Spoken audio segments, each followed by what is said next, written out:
Assalamualaikum warahmatullahi wabarakatuh. Welcome to my channel KAA Ilfa.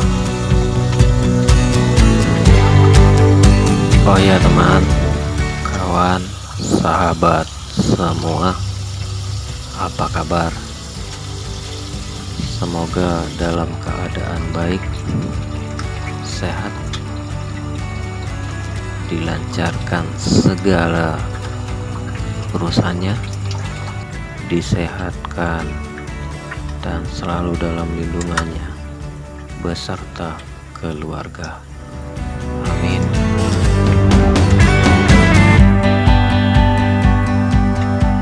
Baiklah teman, kawan, sahabat semua, untuk kali ini saya akan membuat konten tentang budidaya ikan sidat. Namun mohon digarisbawahi ya teman-teman, sahabat, kawan semua.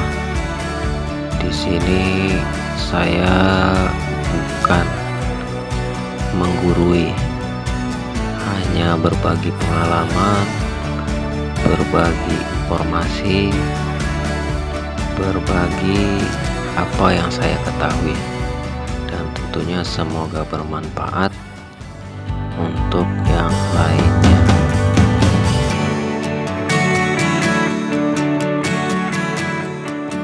Untuk saat ini saya akan menekankan pada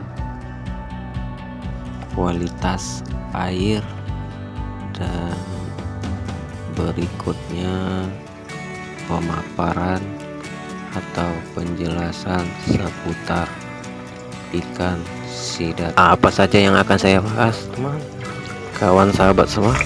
Simak video ini sampai. Oh ya, kawan, sahabat, kawan semua, mohon dukungannya ya.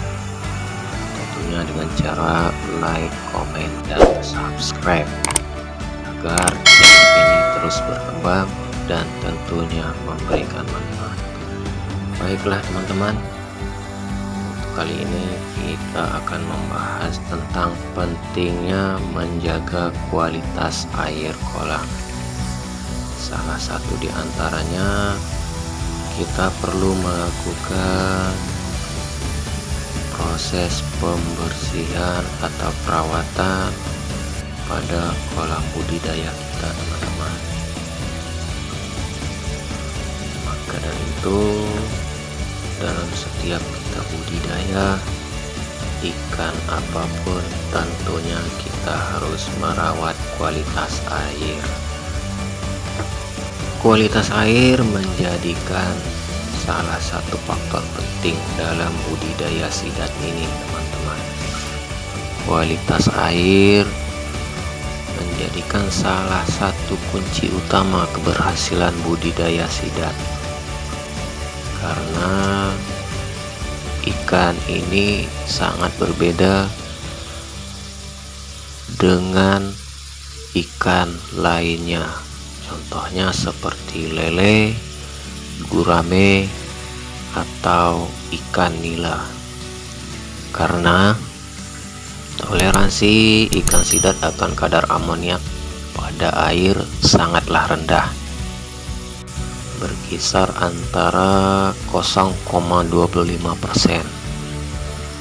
Nah, sedangkan untuk ikan lele atau gurame atau ikan lainnya masih bisa hidup di air dengan kadar amoniak 0,5%, bahkan mencapai 1%. Jika sidat ini hidup di air dengan kadar amoniak tinggi, maka ikan sidatnya akan mudah stres dan bahkan menyebabkan kematian, teman-teman. Dan kadar amoniak tinggi lah adalah salah satu pengaruh atau menjadi hambatnya pertumbuhan atau perkembangan pada ikan sidat dan menyebabkan lamanya waktu panen dan proses lamanya budidaya. Ini kita proses pembersihan chambernya ya teman-teman. Ini kita lagi bersihkan pre-filternya. Di sini saya menggunakan 10 tong biru, 2 tong filter saya fungsikan sebagai pre-filter, 4 tong saya fungsikan sebagai filter mekanis, 3 tong saya fungsikan sebagai filter biologis. Ini penampakan filter biologisnya teman-teman, kawan sahabat semua. Saya menggunakan cardmus yang diaduk dengan aerator untuk mengurai kadar amoniak. Ini saya menggunakan cardmus ya teman-teman. Lanjut, di chamber terakhir saya menggunakan lampu UV beserta mesin pompa yang akan dialirkan kembali ke kolam masing-masing ya teman-teman. Ini coba kita lepas teman. Ini sudah bersih.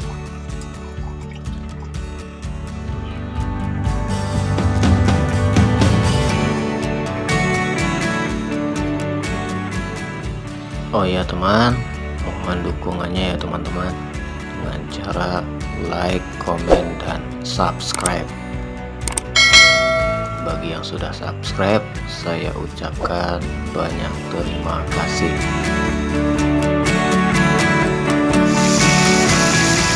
Setelah pembersihan media filternya selesai, ini kita saatnya pembersihan untuk kolamnya teman-teman, sahabat kawan semua. Kita coba lakukan pengisian air kembali dan kita lakukan treatment atau pengolahan air atau perawatan untuk air selanjutnya. Bisa kita tambahkan probiotik atau garam ikan atau apa yang dibutuhkan terhadap apa yang akan kita pelihara teman-teman. Ini kita sedang proses pengisian air ya teman-teman. Enjoy teman, dan semoga bermanfaat. Ini setelah kita lakukan pengisian air ya teman-teman, ini air sudah kembali terisi, sistem sudah kembali berjalan. Kita lakukan treatment air atau kita tambahkan probiotik. Bisa kita gunakan M4 atau apapun probiotik yang bisa membantu meningkatkan kualitas air agar air tidak rusak teman-teman. Enjoy teman, simak video ini sampai selesai. Sebagai informasi teman-teman, kawan sahabat semua, semoga bermanfaat dan menambah wawasan. Sidat yang memiliki nama ilmiah Anguilla sp. Sidat ini juga dikenal sebagai unagi yang menjadi komoditas pasar ekspor yang menjanjikan teman-teman. Sidat ini juga sering disebut sebagai ikan bertelinga yang melebar di bagian kepala. Ada yang menyebutnya moa, sogili, masapi, lubang, pelus, dan banyak nama lainnya tergantung di suatu tempat atau masing-masing daerah teman-teman. Masyarakat awam terkadang tidak bisa membedakan antara sidat dan belut teman-teman. Kenapa? Karena memang dari bentuk tubuhnya kedua ikan ini yang berbentuk bulat memanjang, meskipun sebenarnya belut dan sidat sangatlah berbeda dari habitat dan jenis-jenisnya teman-teman. Misalkan untuk belut ya teman-teman, kawan sahabat semua, belut sebenarnya sangatlah berbeda dengan sidat, karena belut hanya bisa hidup di air tawar atau air yang berlumpur.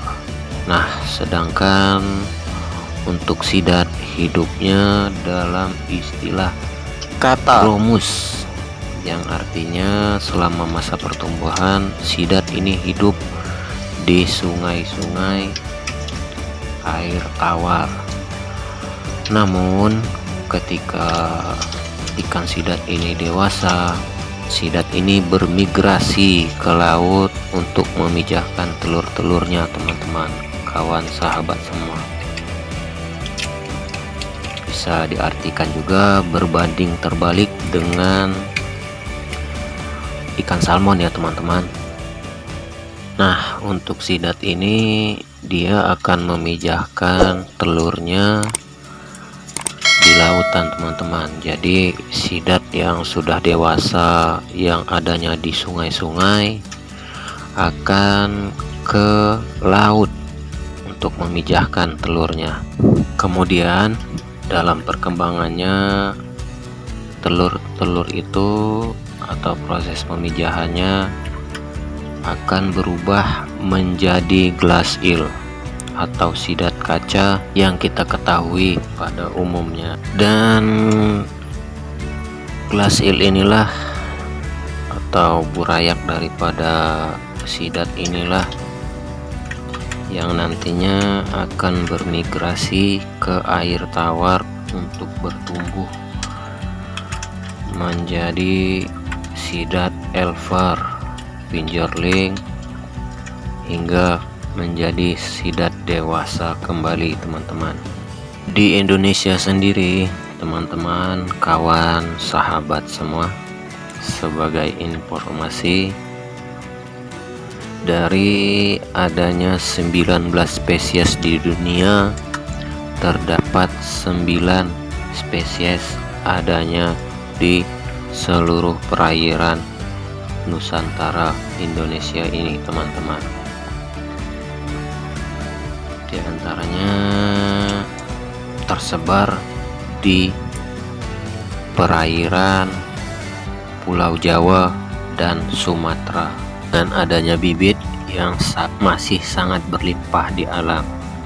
Akan tetapi kita harus tetap menjaga populasinya teman-teman, karena sebagai informasi juga, sampai saat ini belum ada teknologi Indonesia bahkan dunia yang bisa atau sudah berhasil memijahkan ikan sidat ini layaknya seperti ikan-ikan pada umumnya. Enjoy teman, kawan, sahabat semua, simak video ini sampai selesai. Tentunya mohon dukungannya ya teman-teman, kawan, sahabat semua, dengan cara like, komen, dan subscribe agar channel ini terus berkembang dan memberikan informasi, sama-sama saling belajar tentang sidat ini. Lanjut kita membahas ke salah satu faktor penting dalam keberhasilan budidaya sidat ini teman-teman, kawan, sahabat semua. Selain air, yang membedakan dalam budidaya sidat ini dengan ikan lainnya, ikan sidat ini juga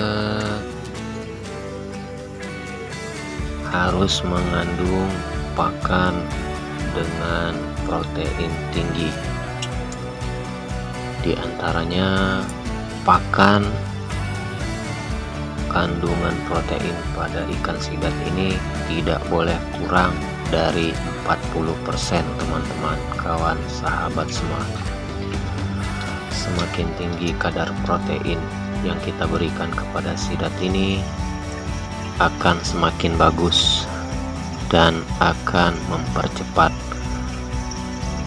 kita panen dan memperpendek masa budidaya, teman-teman. Semoga bisa dipahami, teman-teman. Semoga bermanfaat dan menginspirasi untuk kita semua, karena sesungguhnya terkadang teori tidak seindah praktek di lapangan. Terima kasih yang sudah menonton. Tentunya mohon dukungannya selalu agar channel ini terus berkembang. Cukup sampai di sini, teman-teman. Jika ada pertanyaan, kritik, dan saran, mohon tuliskan di kolom komentar.